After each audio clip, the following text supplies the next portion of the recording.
Махмуд эль-Хамшари. Его причастность к террористической деятельности не вызывала сомнений. В Моссаде знали, что время от времени его парижская квартира использовалась как перевалочный оружейный склад «Черного сентября». Он был уверен, что находится под дипломатическим прикрытием, ему ничего не может угрожать. Так, за чашечкой кофе в непринужденной обстановке эль-Хамшари передал Моссаду все необходимые сведения для подготовки собственного устранения. Сегодня речь пойдет о ликвидации Моссадом официального представителя ФАТАХ пресс-атташе ООП в Париже доктора Махмуда эль-Хамшари.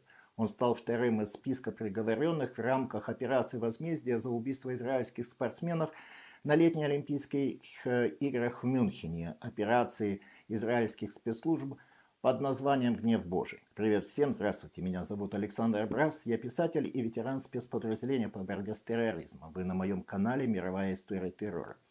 Оставайтесь со мной, будет интересно.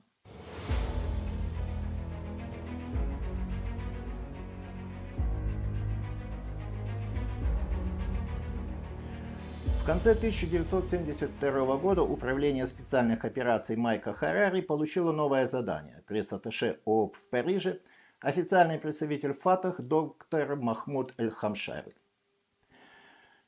Его причастность к террористической деятельности не вызывала сомнений. Вообще в те дни израильские спецслужбы рассматривали каждого представителя ООП как звено в террористической сети. Так называемые дипломаты ФАТАХ и других палестинских организаций, входивших в ООП, оказывали террористам всевозможные услуги, тайно перевозили крупные суммы наличности, почту, оружие, предназначавшееся местным террористическим ячейкам, давали консультации и собирали информацию. Но доктор эль-Хамшари, будучи одним из основателей ФАТАХ, был гораздо деятельнее и масштабнее других палестинских так называемых дипломатов. В качестве европейского координатора он был причастен к целому ряду терактов. Наиболее громким из них стал взрыв швейцарского пассажирского самолета, следовавшего 21 февраля 1970 года из Цюриха в Тель-Авив. При крушении погибли 47 пассажиров и членов экипажа. Он также имел прямое отношение к организации неудавшегося покушения на Давида Бен-Гуриона во время визита бывшего израильского премьера в Данию в мае того же года. В Моссаде знали, что время от времени его парижская квартира использовалась как перевалочный оружейный склад «Черного сентября».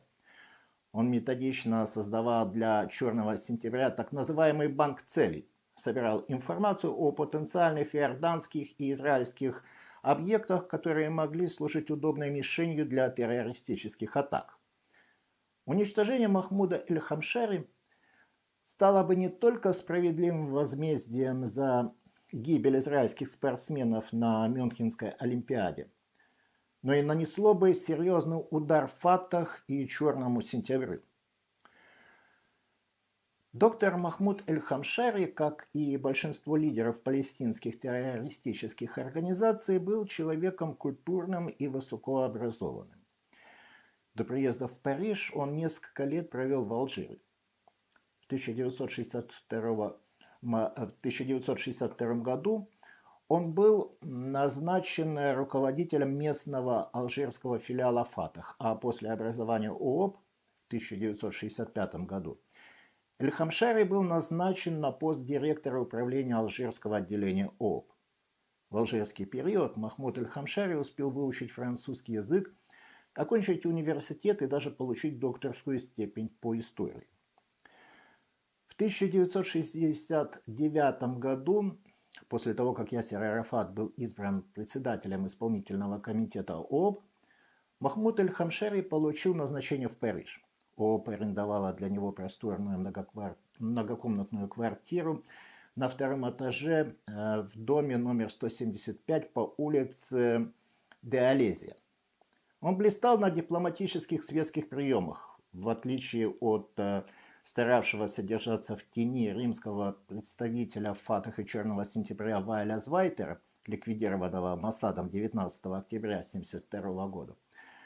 Доктор Махмуд эль-Хамшари любил и стремился находиться в центре всеобщего внимания. Очень удачно складывалась и его личная жизнь. Он женился на француженке, парижанке Мари Клод.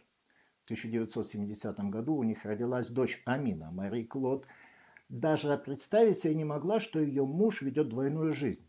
Для нее и всех окружающих доктор Махмуд Эль-Хамшери был интеллектуалом, ученым-историком, пресс-атташе ООП и активным пропагандистом палестинского дела, не имевшим никакого отношения к вооруженной борьбе. Трудно было представить, что этот начинающий лысеть, полноватый молодой мужчина, немного нескладный и страшно рассеянный, был одним из руководителей европейской сети «Черного сентября». После Мюнхенского теракта и ликвидации Вайля Звайтера, с которым он был близко знаком еще по общим делам в Кувейте, в одном из интервью он сказал, что не боится за свою жизнь, но и не станет искушать судьбу. Тем не менее, он продолжал вести обычный для себя размеренный образ жизни, совершенно не заботясь о мерах предосторожности. У него не было охраны, не было привычки осматриваться по сторонам и избегать темных проулков. Он был уверен, что находится под дипломатическим прикрытием, ему ничего не может угрожать. Он не скрывал свои взгляды, открыто высказывал их и готов был встречаться с каждым, кто хотел обсуждать палестинскую проблему. Этим и решил воспользоваться руководитель управления специальных операций Моссада Майк Харари. Эль-Хамшери сразу согласился встретиться с итальянским журналистом за чашечкой кофе в небольшом уютном кафе. Журналист проявил живой интерес и сочувствие делу палестинской борьбы. Они много шутили, смеялись, расставшись почти друзьями спустя пару часов. Доктор Махмуд Эль-Хамшери, конечно, не знал, что обаятельным итальянским журналистом был один из людей Майка Харари, который встретился с ним только для того, чтобы удостовериться в личности объекта, выяснить его домашний адрес и собрать первую оперативную информацию. Так, за чашечкой кофе в непринужденной обстановке Эль-Хамшери передал Моссаду все необходимые сведения для подготовки собственного устранения. Вести слежку за ним было нетрудно, хотя были некоторые затруднения, связанные с сезонными условиями. На холоде в снежной слякоти невозможно долго стоять на улице, не привлекая к себе внимания окружающих, а одни и те же машины, припаркованные у дома объекта слежки, еще больше бросались в глаза. Двухнедельная слежка практически не дала никаких результатов. Это не позволяло выстроить схему покушения. У Эль-Хамшери не было постоянного распорядка дня. Работал он у себя в квартире, где располагался его личный офис. Его выезды предугадать было крайне сложно, а домой он возвращался засветло, когда улицы Парижа полны прохожих. Единственным местом, где можно было совершить нападение, была его квартира. Но тут же возникала другая проблема – семья. Во время ликвидации не должны были пострадать жена Эль-Хамшери и его годовалая дочь. Майк Харари запросил подкрепление, и вскоре в Париже появилась группа сотрудников оперативно-технического управления Моссада под названием Кэшет. Кроме своей основной специализации – электронного шпионажа и нелегального прослушивания, сотрудники этого управления занимались тайным проникновением в квартиры, в номера отелей и охраняемые объекты. Они могли взломать электронную систему любой сложности, свободно вскрыть самый мудренный сейф. Во главе этого управления стоял легендарный израильский разведчик, мастер перевоплощения и боевых искусств Цви Мальхин, который 12 лет назад лично захватил нацистского преступника Адольфа Эйхмана.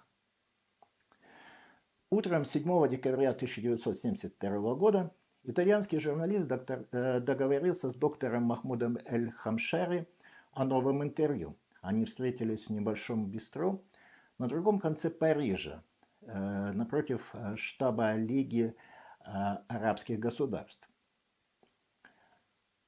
Сотрудники Кэшет дождались, когда жена Эль-Хамшери и Мари Клод с ребенком выйдут на улицу, затем проникли в квартиру. Несколько дней назад моссадовцы уже успели освоиться в его квартире. Это было уже второе проникновение к Махмуду Эль-Хамшари. В прошлый раз они сфотографировали ее под разными углами, оставив все как есть нетронутым. Внимательно изучив фотоматериалы, Майк Харари решил воспользоваться небольшим взрывным устройством направленного действия. Доктор Махмуд Аль-Хамшари работал в дальней комнате за письменным столом, рядом с которым стояла легкая телефонная тумбочка. В нее-то и было спрятано взрывное устройство, приводимое в действие пультом дистанционного управления. Радиосигнал мог быть послан из машины, припаркованной в 500 метрах от дома. На следующий день, в пятницу 8 декабря 1972 года, около 8 утра, жена доктора Мари Клод вместе с дочкой вышли из квартиры. Проведя их до двери, Эль-Хамшари вернулся в постель. В то утро он не принимал посетителей. В 8:50 итальянский журналист набрал номер. «Можно пригласить к телефону доктора Эль-Хамшари?» Он ответил. Итальянец подал условный сигнал. Его напарник нажал кнопку дистанционного пульта. Раздался взрыв. Доктор Эль-Хамшари получил ожог более 80% тела, тяжелейшие ранения в левое бедро и нижнюю часть живота. Его срочно доставили в одну из парижских клиник, однако все усилия французских медиков оказались тщетными. Доктор Эль-Хамшари скончался в страшных мучениях спустя месяц, 9 января 1973 года. В больнице он успел рассказать, что за несколько секунд до взрыва к нему позвонил некий итальянский журналист, и у него нет сомнения в том, что это дело израильского Моссада. А у меня на этом все. Приложение смотрите в следующих моих выпусках. Будет интересно, все только начинается. Как всегда, я прошу поддержать мою работу. Сделать это довольно легко. Для этого достаточно поставить лайк под этим видео, написать комментарий или задать вопрос и подписаться на мой канал. Все это будет способствовать тому, что канал поднимется по алгоритмам YouTube, и это видео увидит намного больше людей. Да. И, конечно, читайте мои книги. Всегда с вами Александр Брас.